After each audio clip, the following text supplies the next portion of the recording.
देखिए जो कार्बन होता है वो प्राकृतिक में सभी जगह मौजूद होता है। अब अगर जो कार्बन है, कार्बन के अपरूप कौन कौन से? अपरूप किसे कहते हैं? जिसके देखने में एक जैसा हो लेकिन इसका रूप अलग अलग हो, गुण अलग अलग हो, उसको बोलते हैं कार्बन के अपरूप। कार्बन मुख्य रूप से दो रूपों में पाया जाता है। कार्बन के जो अपरूप है दो रूपों में पाया जाता है, क्रिस्टलीय और एक को बोलते हैं अक्रिस्टलीय। अगर क्रिस्टलीय रूप, क्रिस्टलीय को मतलब याद रख सकते हैं कण के रूप में। जो क्रिस्टलीय रूप होते हैं वो होता है हीरा, ग्रेफाइट और फुलरीन। इन तीनों चीज को आप याद रखिएगा, परीक्षा में दे देता है कि निम्न में कौन कार्बन का क्रिस्टलीय रूप है? तो हीरा भी है, ग्रेफाइट भी है और फुलरीन भी है। कार्बन का अक्रिस्टलीय रूप कौन कौन सा है? तो कार्बन के तीन मतलब बहुत सारे हो सकते हैं। अक्रिस्टलीय के मतलब उसमें कण नहीं रहेंगे, कोयला, लैंप ब्लैक और चारकोल, ये कार्बन के अक्रिस्टलीय रूप हैं। तो अब हम लोग समझेंगे एक एक करके कि कार्बन के जो क्रिस्टलीय रूप हैं उनके गुण क्या क्या है, उनकी संरचना कैसी कैसी है और उनका उपयोग कैसे कहाँ कहाँ करते हैं। तो पहले चालू करते हैं हीरा। हीरा अर्थात डायमंड।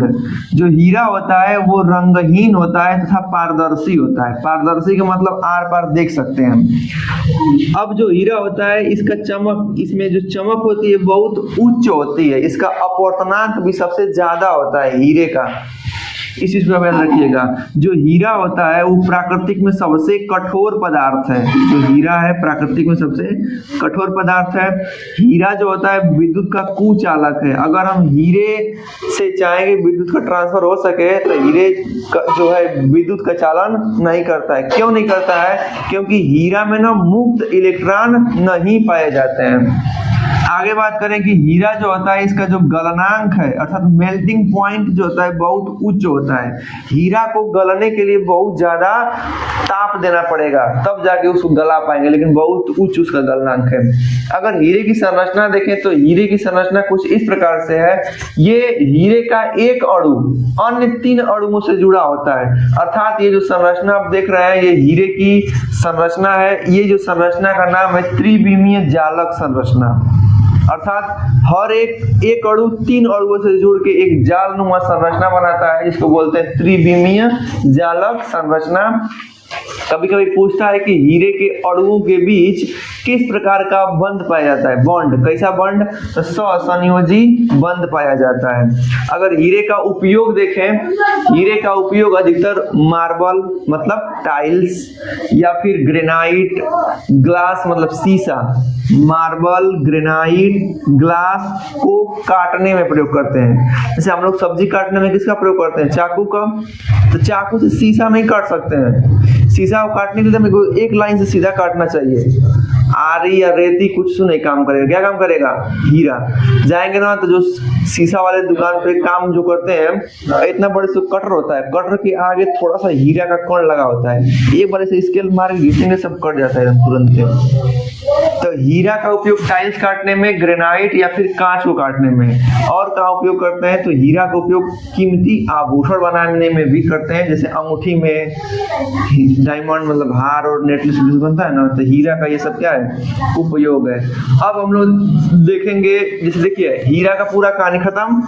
अब हम जानेंगे ग्रेनाइट के बारे में, फिर उसके बाद जब उसका भी पढ़ेंगे गुण, संरचना, उपयोग, फिर उसके बाद जानेंगे फ्लोरीन का। ठीक है, बना लीजिए। का अगर दूसरा अपरूप देखें तो होता है क्रिस्टलीय रूप और क्रिस्टलीय रूप। तो क्रिस्टलीय में हीरा हम लोग पढ़ लिए थे। अब हम आज पढ़ेंगे मतलब कि अब ग्रेफाइट। क्या पढ़ेंगे? ग्रेफाइट देखें तो हीरे का जस्ट उल्टा है। जैसे हीरा जो होता है रंगहीन होता है, लेकिन ग्रेफाइट में रंग होता है वो भूरा चाहे काला रंग का होगा। ठीक है, तो आइए हम पढ़ते हैं मतलब ग्रेफाइट के बारे में। तो ग्रेफाइट के अगर गुण के बारे में देखें तो ग्रेफाइट भूरा या काला रंग का हो सकता है। ग्रेफाइट अपारदर्शी होता है। हीरे के मुकाबले जो ग्रेफाइट होता है मुलायम होता है, हल्का भी होता है और फिसलनशील होता है। मतलब उसमें कोई अगर देखे तो उससे मुलायम होता है, जो फिसल जाता है उस तरीके से। और देखो हीरा में विद्युत का चालन नहीं होता था, क्योंकि उसमें मुक्त इलेक्ट्रॉन नहीं होता है। लेकिन इसमें ग्रेफाइट में विद्युत का चालन होता है, अर्थात ग्रेफाइट विद्युत का सुचालक है। लेकिन ऊष्मा का यह अच्छा चालक नहीं है, यह ऊष्मा को ज़्यादातर प्रभावित नहीं करती है। तो एक प्रकार से कह सकते हैं कि ये ग्रेफाइट ऊष्मा का अच्छा चालक नहीं है।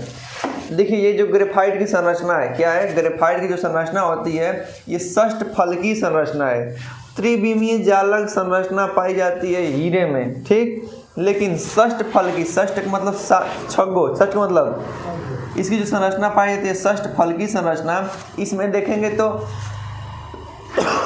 कार्बन का हर एक परमाणु, कार्बन का हर एक अणु अन्य 3 गो से जुड़ा रहेगा और चौथा उसका मुक्त रहेगा।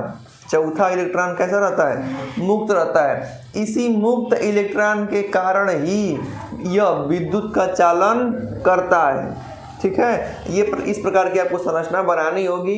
अगर देखें कि ग्रेफाइट का उपयोग अपने असल मायने में कहाँ किया जाता है, तो ग्रेफाइट एक अच्छा स्नेहक के रूप में प्रयोग करते हैं। स्नेहक क्या करता है, जैसे आप लोग साइकिल चलाते हैं तो देखते हैं ना, कभी को साइकिल जाम चलने लगती है तो उसमें ग्रीस या मोबिल डाल देते हैं, वो स्नेहक है। क्या है, स्नेहक, जिसके ऊपर जो घर्षण को कम करता है। क्या करता है, कोई मशीन की कल पुर्जा चल रही है और आपस में घर्षण कर रही है, रगड़ रही है, रगड़ खा के खराब हो जाएंगी, तो उसी से उसको बचाने के लिए उसमें क्या डाल देता है, स्नेहक।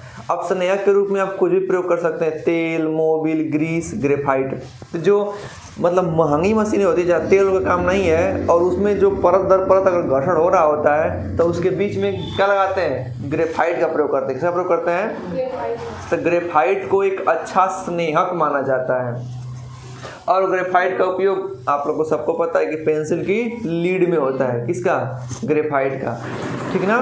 तो ये आज जो है पूरा हम लोग पढ़ लिए किसके बारे में, ग्रेफाइट के बारे में। ग्रेफाइट खत्म।